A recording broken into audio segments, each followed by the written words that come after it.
Welcome to Movies Are Life. I'm your host, Nathan Chandler, and today we're going off course a little bit to discuss an international film that is captivating in its use of storytelling, but also sheds light on a critical chapter in history, the 2020 war film, Quo Vadis, Aida. As a film enthusiast, I can easily admit that my exposure to international cinema has been way too limited. It's been exciting to see that now, more than ever, audiences have seemed to embrace foreign films.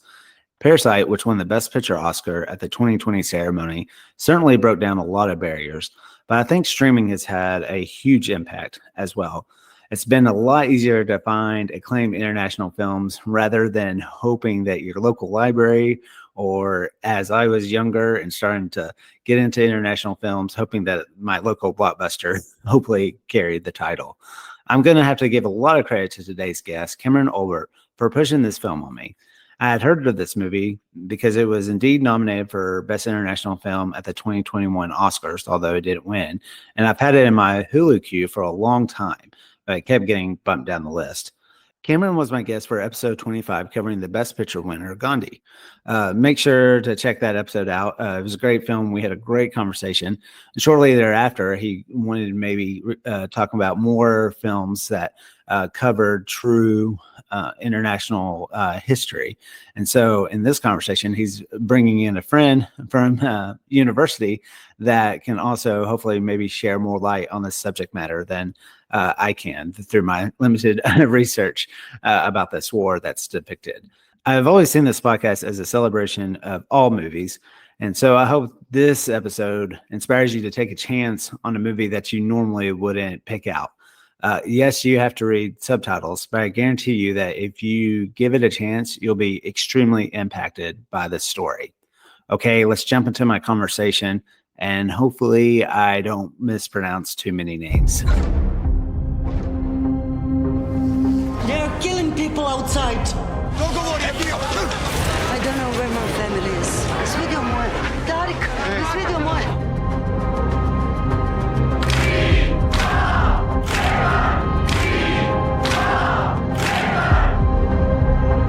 What will happen to us? Quo Vadis, Aida, also known as Where Are You Going, Aida, is a 2020 internationally co-produced war drama film written, produced, and directed by Jasmila Zabanish. The film dramatizes the events of the Srebrenica massacre, during which Serbian troops sent Bosniak men and boys to death in July 1995, led by Serbian convicted war criminal Ratko Mladic. Named for its protagonist, Quo Vadis Aida exposes the events through the eyes of a mother named Aida, a school teacher who works with the United Nations as a translator.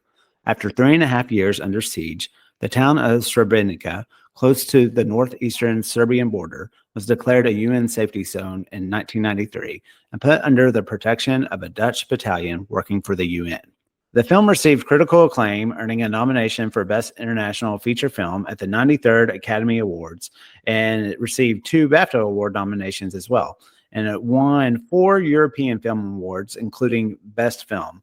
And also, Cameron, Emma, I don't know if you knew this, but this was also one of former President Barack Obama's 14 favorite films of the year 2021. Yeah. So, yeah, I didn't know that. That man is so media involved these days. He'll just drop I know. his favorite music, his favorite movies. Good for him in his retirement. Yeah. I know. Even like I kind of struggle is too strong of a word, but struggle to like fit in the movies I want to see just in my life. I can't imagine a president / former president even having time for such things, But I'm indeed welcoming in Cameron and his friend Emma, who hasn't been on this podcast, Emma Hale. How are you two doing? We're doing good. Yeah. Busy. Excited to be on. Yeah, Yeah. busy, dissertation work, jobs, work, all sorts of stuff. Yeah, if people haven't heard, if they haven't listened to episode 25 that you were on, Cameron, tell us a little bit about like where you're at, because this is a little unique because it took us some figuring out how to schedule this call because you indeed, both of you are in Scotland right now. Yeah, we're Yanks who go to the University of Edinburgh. So we're fourth year, seniors. So it's 3:36 where I am, and it's like 9:36 where Nathan is. Yeah. So, Yeah. Well, I got my early morning run in this morning, so I'm more awake than I normally would be at 9:30. So I kind of I prepped in that way. So, very nice. yeah. So, well, yeah. Thank you so much. First of all, just like I think almost it was shortly after our conversation about Gandhi that I think you were telling me about this movie, and I was aware of this film because it was nominated that year. I'd actually seen two of the other nominees before, but just this was a movie that always was kind of hanging out in my Hulu queue, but just kept getting bumped down as other things got added. So first off, I wanted to thank you because I thought this movie was pretty incredible. So how did you all find this movie? So I found this movie because I am a nerd and I'm fascinated by the Balkans in that region. So like half of my undergraduate dissertation deals with Bosnia, and the war that is portrayed in this movie. And I believe I just sort of shared it on a whim with Emma because you had a class on this topic as well. Yes, yeah, I've done a class on the Yugoslav wars and the atrocities that occurred there. And I am also kind of have an interest in kind of a similar area as Cameron. I'm writing my dissertation on the Rwandan genocide, so I have kind of an academic interest in atrocity studies. So I was very interested in this film. Yeah, I so just mentioned that you're academically interested in I hate to say atrocities, but academically, yeah. yeah, so what's depicted in this movie? Well, before you kind of really dug into your studies for this, were you super aware of the events that occur in this movie? Not at all, really. Like, I feel like in the U.S., in high school, we don't learn about the Yugoslav wars at all. At least in high school, I didn't at all. So it wasn't something I knew about until I took this class on the Yugoslav wars last year. Okay. yeah, I mean, it's such a complex subject that it's a little hard to get, say high schoolers to sit down and listen to all these different sides. I was always aware that a thing called Srebrenica happened and that it's called a genocide, but I hadn't ever engaged with any sort of media or anything relating to it. Yeah. Could you, I'm laughing. I'm being transparent here. I recorded my intro about this movie before you all hopped in. So could you pronounce that again? Because I know I mispronounced it. Srebrenica. Okay. So listeners, I did my best. I tried to do my research of how to pronounce it. I just was not able to. But Nathan, you're telling me you're not an expert in Serbo-Croatian? Yeah, I'm not. And so, but I don't want that to detract from people seeing this movie because it's very much, I'll say just for me who has limited knowledge about, foreign affairs and that sort of thing. And I would say even things with, the war that's happening in Gaza right now, I think there's a lot of international war that, like, even watching this movie, I know there's like this movie is not set out to explain why this war is happening, and so, but you don't have to, I don't think you have to necessarily know that to get like, what's going on here. And so it is something that, like, it probably, it's faith-based in some way, which seems to be like a lot of wars are okay, and stuff. So yeah, to me, I mean, this movie completely works on just the atrocities of war. And I know there's a lot of movies out there that depict war and get that point across, but I don't think I had seen a quote unquote war film, and this is one, but that solely focuses essentially on the citizens that are impacted by it. Would you all agree with that? Yeah, I would. I thought it was really interesting on how, yeah, like you said, it doesn't have a lot of like exposition related to the war or what happened before the events of the film. So I thought it was a really interesting take on kind of revealing what happened and how it impacted people. I thought it explored that really well. You kind of, like, the viewer too, like, learns about each thing as the characters do, and you can kind of, like, you feel the impact at the same time as them, which I thought was a really interesting way of showing that event. Mm-hmm. Yeah. I appreciate that it's not, it's not a political thriller. It's not about, you don't see the big wigs that are giving orders to the UN on the ground in Bosnia. And it's certainly not a movie about, heroics in battle or whatever, like so many war movies are. Violence is very rarely even depicted. Yeah. Right. And I really appreciate that it focuses almost entirely on Aida and her family. And watching all this happen to her that she can't really stop. Right.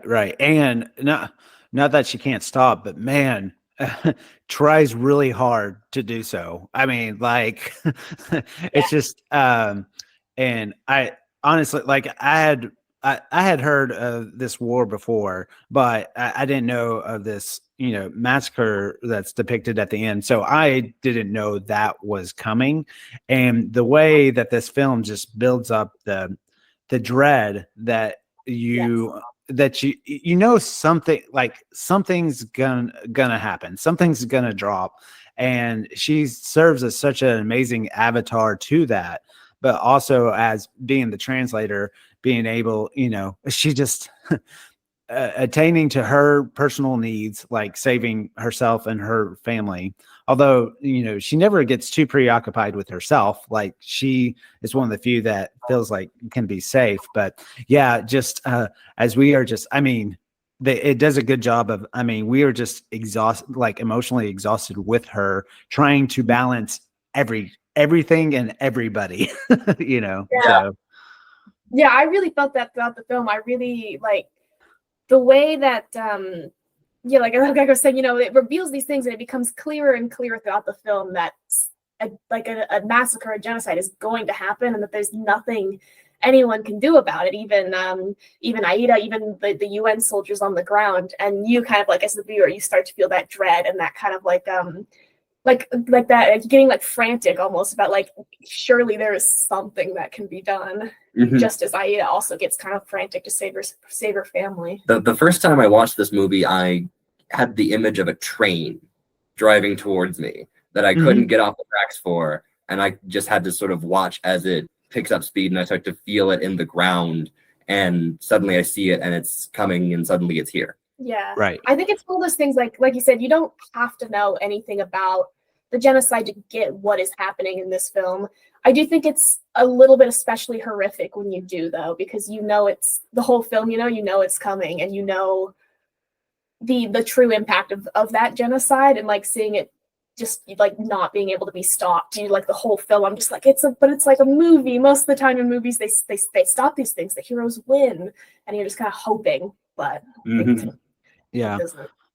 I don't know if this is a question that you two are able to answer, but why kill just essentially the men and the boys, and save all the, I know there's always been that context of like, women and children first or whatever like that, but is there more of a thought behind that? Do you know why? Well, there's something of a pattern of, there's a saying that I heard in, I believe it was one of my classes, in war, women weep for men who die. There's sometimes a sense in a lot of conflicts that men are more legitimate targets for killing. And especially there's occasionally the Serb soldiers will say something to the effect of, what have we been doing these last 4 years? We're all civilians. So you've got to remember that these people are traumatized by 4 years of war. And if you see people as a potential threat, especially if you feel that you've been victimized by that group before, then in addition to being conditioned to see threats and see violence as a legitimate course of action, if you also have hatred and even personal enmity mixed in with that, it becomes easier, I think. Yeah, and I think like in the film, I remember the general said, he said this often, he's like, we are not going to harm innocents. Like he kept saying that, and it makes it clear that who they viewed as innocents are not, they would be the women and the children, because they're not as involved in the war as the men who they believe they are all soldiers, even if they're not, and that they have remove them in order to survive. And it's just this great like environment of fear between everyone in that war. Yeah, and I think it's interesting. Excuse me, interesting juxtaposition that. I mean, I would assume she's probably one of the few just females as this translator, like in the UN, that has some kind of power, versus like any other female, and so I'm sure even what she does, even what she's able to accomplish, I mean, even though ultimately everything is taken from her, she there were some steps she was able to kind of take, kind of using it was her husband. Was it just her husband that was the surrogate to meeting the general in that group? Yeah. But yeah, but just she did get some things accomplished with the limited power that she did, and it almost makes it more heartbreaking that, like, at the end, it's kind of almost all for naught, pretty much. And so, I was going to ask you something about what you've learned. Like, do you think, from what you've learned about this war, that this was a fair depiction of, because I know with any film, there's a lot of narrative liberties that are taken, but from your studies and stuff, do you feel like this was a pretty good, accurate portrayal of what happened? I mean, I think, as far as we know, and it's always hard to tell too, because even in retelling war, there's all of these narrative liberties taken, just in the same as movies, and all these different, sides and opinions. But I mean, from what I've learned, it is pretty accurate as to what happened regarding, and I mean, pretty much everything, even the UN. But it was an interesting viewpoint of the UN. Usually you hear about it from, the higher up levels. Mm-hmm. Yeah. When detailing something as complex and traumatic as the Bosnian War, there's some things that you have to leave out. So, for example, the film didn't necessarily touch terribly much on violence against women, which was extremely prevalent in that war.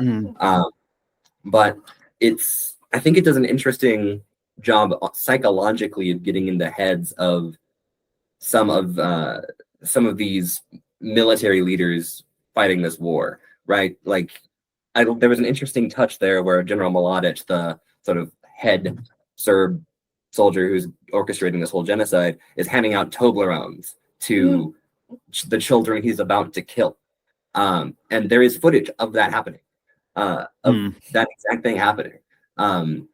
So there's some little touches like that I really appreciate. And all of this happens without taking the focus fundamentally off of Aida and what's going on in her family, which I really appreciate.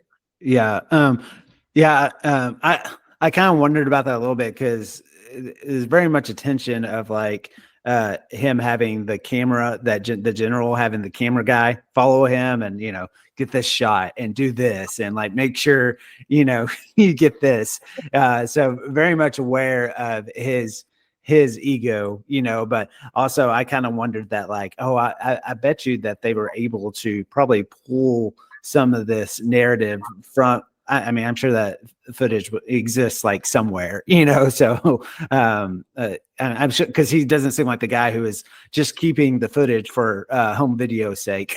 This was something he was going to broadcast out for sure. So I don't know if so I was doing I couldn't find a whole lot of research and interesting facts about this movie, but the actress who plays Aida, her husband is actually the general.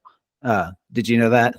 No. Yeah, I saw that on IMDb. I cheated a tiny bit. Yeah. So they in this movie, they actually aren't in any scenes together, but they do often work a lot together in other movies and theater. So I thought that was really interesting. So what did you think about? And so I am going to murder this, but I feel like I at least have to try to give her credit to like what I thought was an amazing performance. But Jasna Djurijic, who plays Aida, I probably completely said that wrong, but were you all drawn to her character, and did you see her as a relatable or compelling protagonist? I mean, yes, I think that she is so. Emma and I were talking a tiny bit before this. I'm going to steal Emma's point that she can then expand upon. But she's so expressive with her face that even when she's silent, you know what she's feeling and you feel it with her. Yeah, I was just we were talking a little bit. I was just saying that I thought this movie used silence really, really well and powerfully.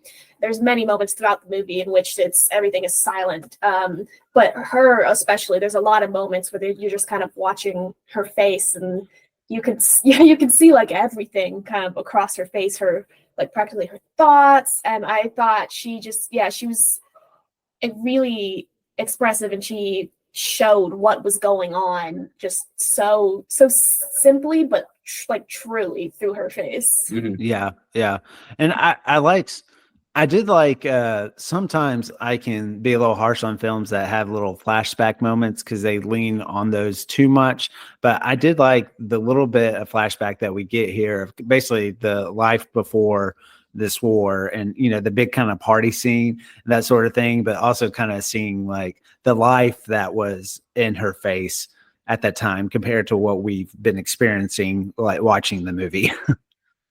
Yeah, definitely. I thought there was a really important and cool contrast between what she usually is looking like. It adds to the tragedy of it as well, because it's not long ago that she was at this pageant for the best hairstyle in East Bosnia. Yeah. And, Bosnia, before this civil war broke out, inter-religious marriages were very common. It was common for people to live next to each other, go to school with each other. And you see that, you almost have a callback to that flashback where she meets a Serb soldier who was her high school student.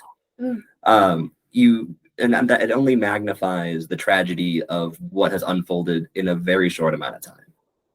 Yeah. And I had I talked about it a little bit earlier, but I kind of wanted to talk to you all a little bit more, to expand on how this film explores like the impact of war on individuals and families. And I think that's what really stood out to me about this movie, is because I would say even the best war films generally like we're following the soldiers. Cameron, I think we might have didn't we talk a little bit about All Quiet on the Western Front that came out not too long ago? Yeah, we did.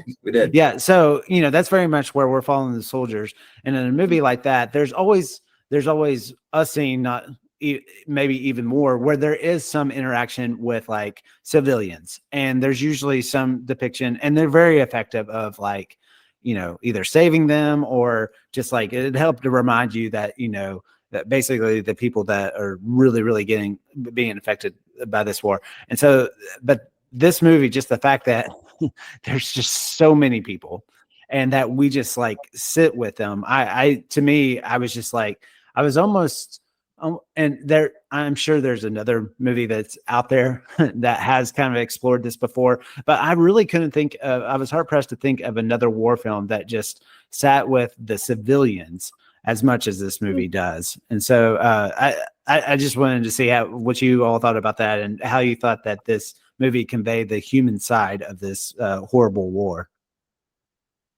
Yeah, I thought that was kind of, I thought it was really, it was a smart choice for this particular war, because I think especially the Bosnian War and all of the Yugoslav wars were like human wars. They weren't as much they were soldiers against soldiers, but they impacted so many people that I think a movie focusing on the soldiers just wouldn't show the realities of the war as much.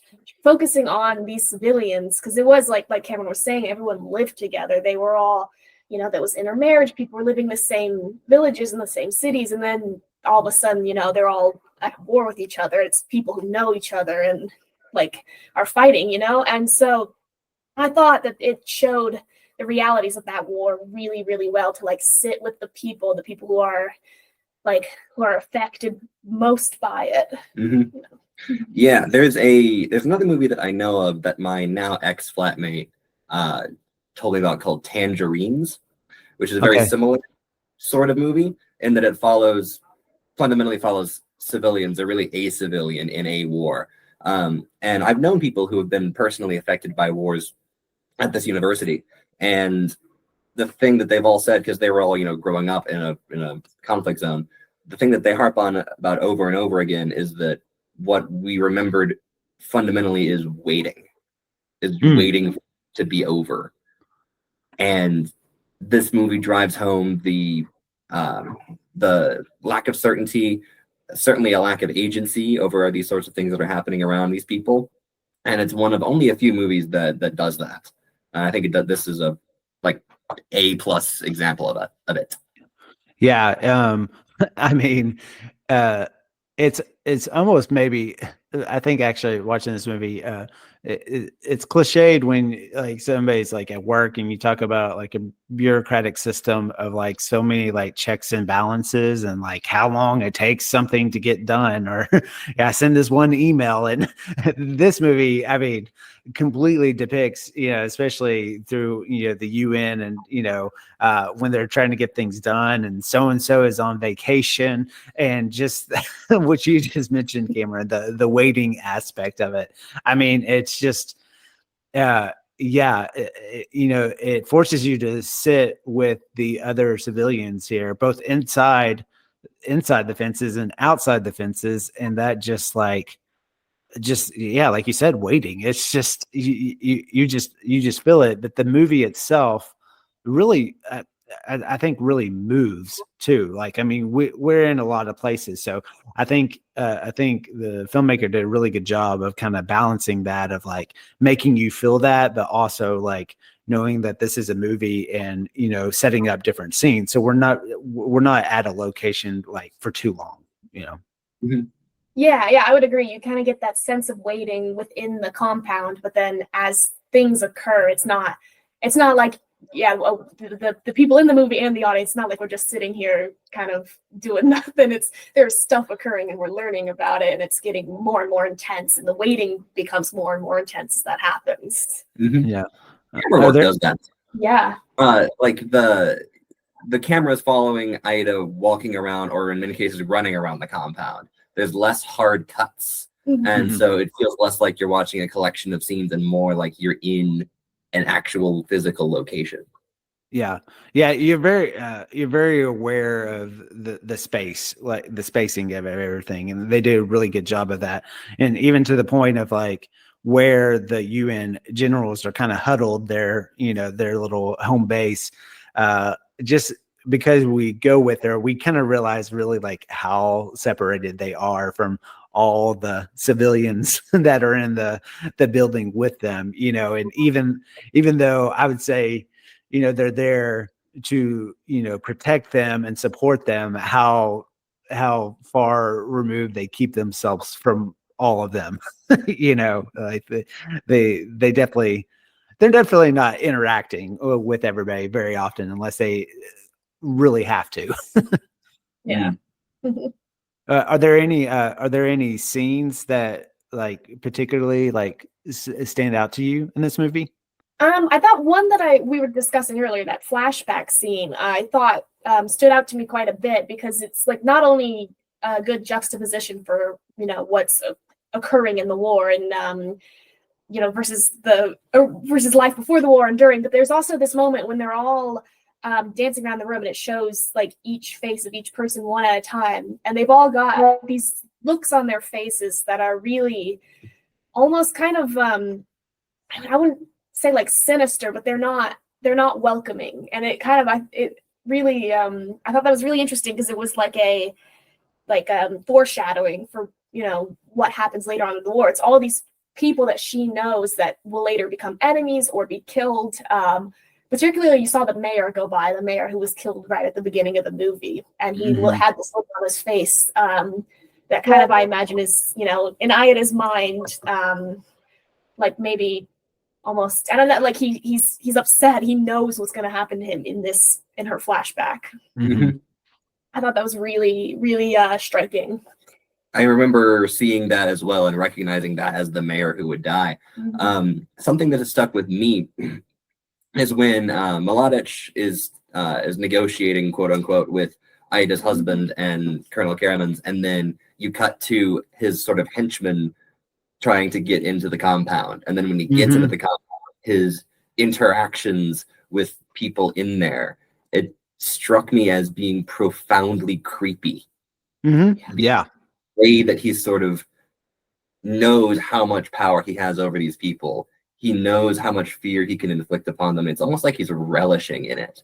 I think that says a lot about the mindset of those who in war and in conflict don't see the other side as fundamentally human, see the other side as less than human or something to toy with, and you sort of relish in the power, and it becomes addicting, I'm sure. So I think that scene was very well done because of how unsettled it made me feel. Oh yeah, completely. And then how, oh, we will provide you bread and water. Surely you're hungry and thirsty. And yes, we will give this to you. Yeah, just it's a complete power thing, but also that, like, even what you hear with like abusive relationships of like, striking somebody, but then like being there to comfort them. It's just like completely manipulative, completely. So, yeah. Do you think this has the potential to educate like other people about the Bosnian War and its consequences? I would say it's definitely a good starting place. I think it is. It's a great tool to like learn about like the human aspect of it, the people who are affected. But kind of like we were saying before, it doesn't explain as much about the war or the genocide on a broader scale. But I would say, like, if you watch this movie and you really think it's interesting, you learning more about this, about the war and everything is totally, I mean, you can Wikipedia it or whatever, but I think it provides an aspect you wouldn't normally read about, for sure. I think it's very much on that same point. I think it's a very useful tool for someone who wants to understand the emotional side of the Bosnian War that you don't necessarily get if you're on the Wikipedia page of it. Yeah. I think that perhaps even more so than discussing the Bosnian War specifically, it's a very useful tool if you want to understand a different side of war in general and of conflict in general and that sort of thing. And I think this movie isn't necessarily for everyone, given how somber its contents are.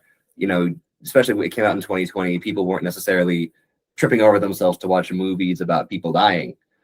But I think it's an important movie. Right. Yeah.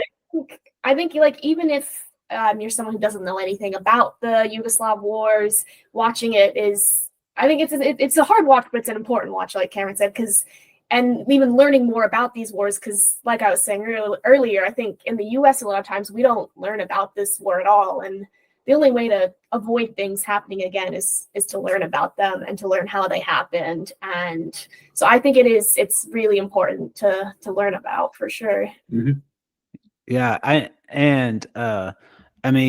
pretty sure I was trying to look, like, I think the film is rated R, but I would say it's almost like it's weird to say like a ideal film about genocide, but it's definitely maybe there's some like language in there, but like you had mentioned, Cameron, I thought a lot of the violence that's depicted is off screen, and I don't think it makes it any less impactful at all about what takes place. And so I thought that was a very respected way that they handled that, a respectful way that they handled that.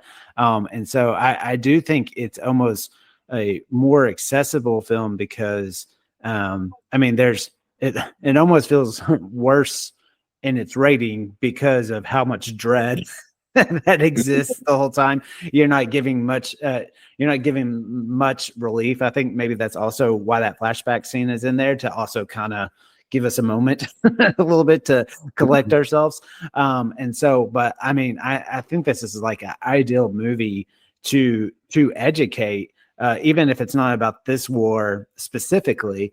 I think about the tragedies of war and how it spills out, but it's also, it's not a movie full of bloodshed.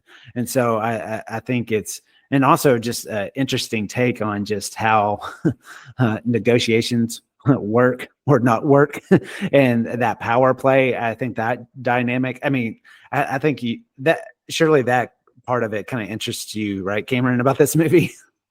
Sure. I mean, one thing I think on that point is you don't need to see the violence.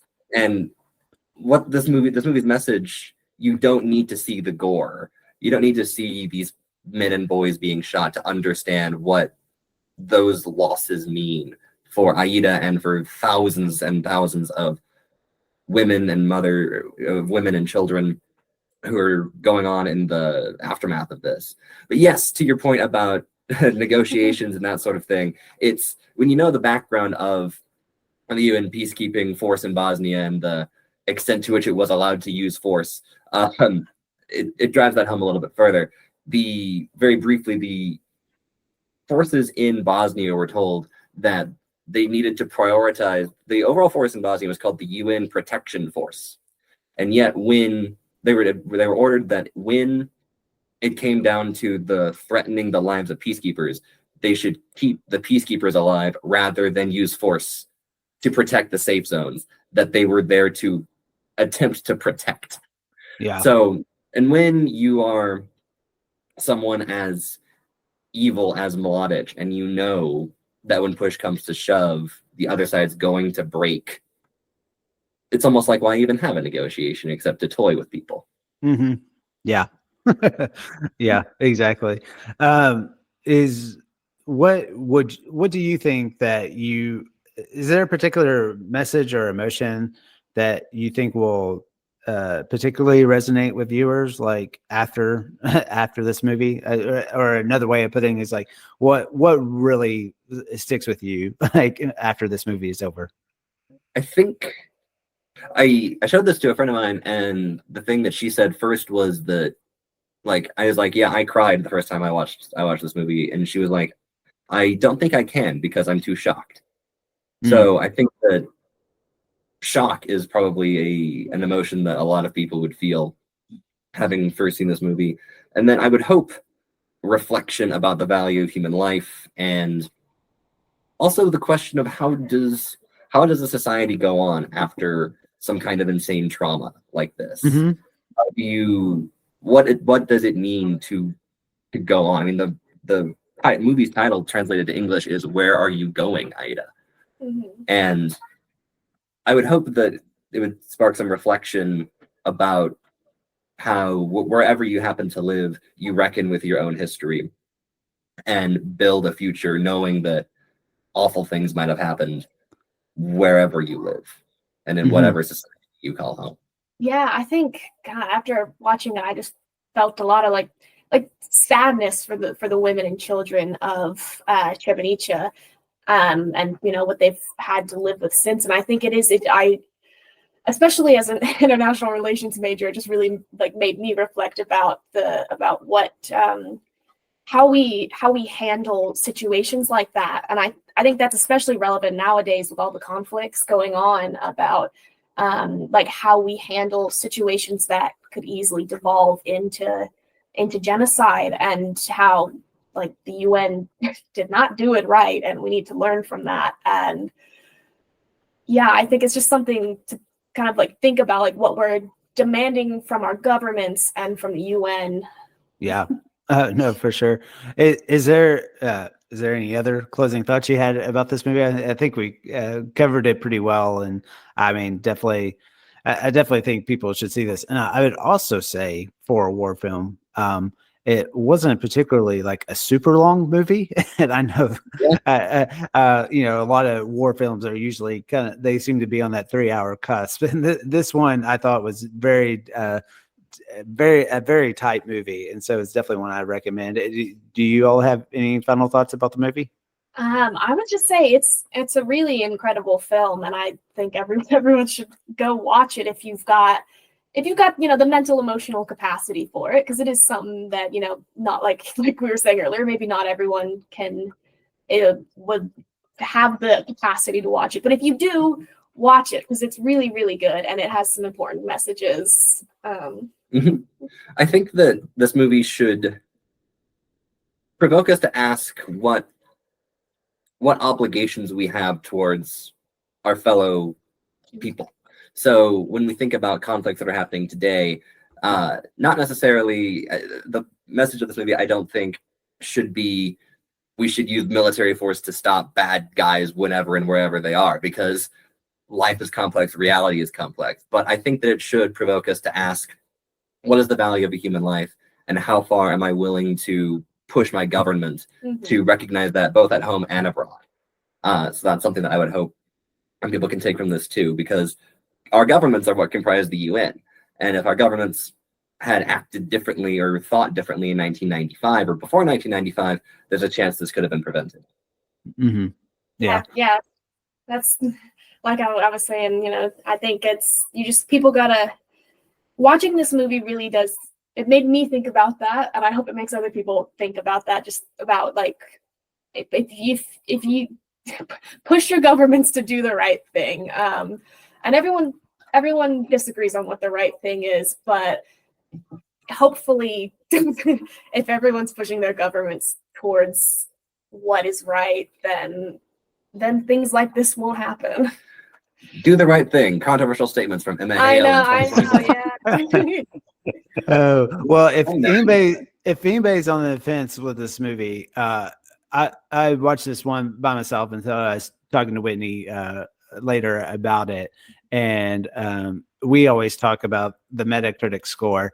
And I looked it up, and this movie has a 97 meta score, which is like, that's like Godfather territory. Like even some of the best movies don't have a rating that high. So it's definitely was a critically lauded film. And so people, I really encourage people to check it out. And it's on Hulu as well as some other great international films. So it's super easy to find.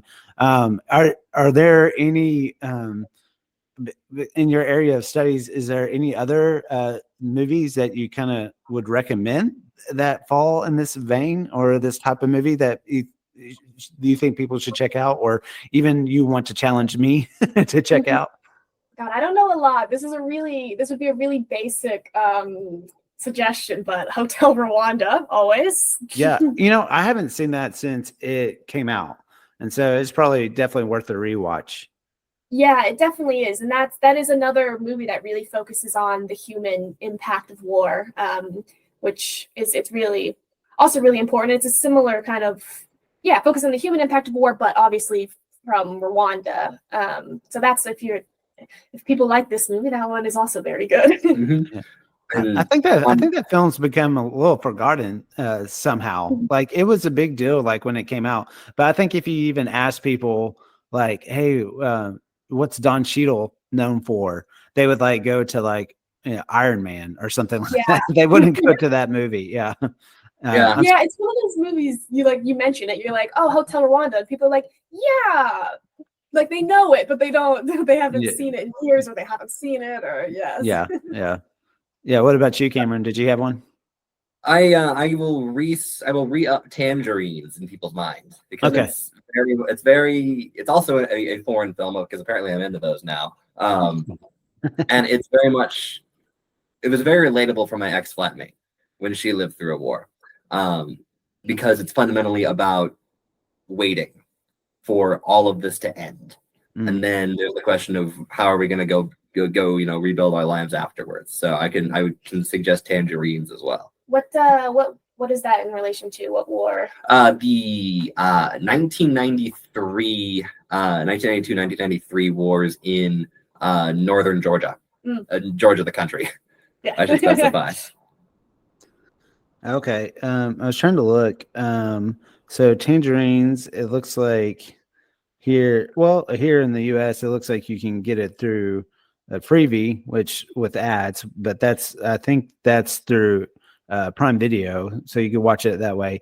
Also through Canopy, which is a library service here. So don't get confused with, there's a movie called Tangerine that I've actually seen. It's a very different movie. It's about essentially drag queens in California. So two different films there. So I'm trying to look up real quick Hotel Rwanda to see if it's streaming on anything. Doesn't seem like Fubu, but I'm not super familiar with that service, but you can easily rent that movie as well. So, I really appreciate you two taking the time to talk about this movie. I definitely enjoyed your insight and made me even feel like I understand this movie even more. Yeah, it was great to come on and talk about it. I really enjoyed watching the movie and talking about it. Yeah, I appreciate you having us on and to discuss a movie that is not for the faint of heart, and a little bit of a contrast to the rom-com that we discussed last time. Yeah. But oh, see, I forgot. This is crazy. Like, I haven't even been doing this podcast that long, and I'm already forgetting that we talked about to all the boys that I've loved before. So yeah. At the end of that, I was like, "You owe me a depressing movie," and here we are. Oh well, yeah. I'm glad you mentioned that. I guess that shows the impact of that movie that I already forgot that we talked about that movie. So you might see that as blasphemy, but but well, you can find that episode as well as the episode where we discuss Gandhi at my website, moviesyourlife.com, for all our episodes, reviews, and more. Also, any kind of the streaming service that you use to listen to these episodes, all our episodes are up there. So there's no like paywall for any of those, so you can access those at any time. And as always, tell all your friends in Scotland about this podcast. Well, good luck on the rest of your semesters, and I'm looking forward to the next film that you throw my way, Cameron. Very nice. I'll start having a think. All right. Well, have a great one. Thank you. You too.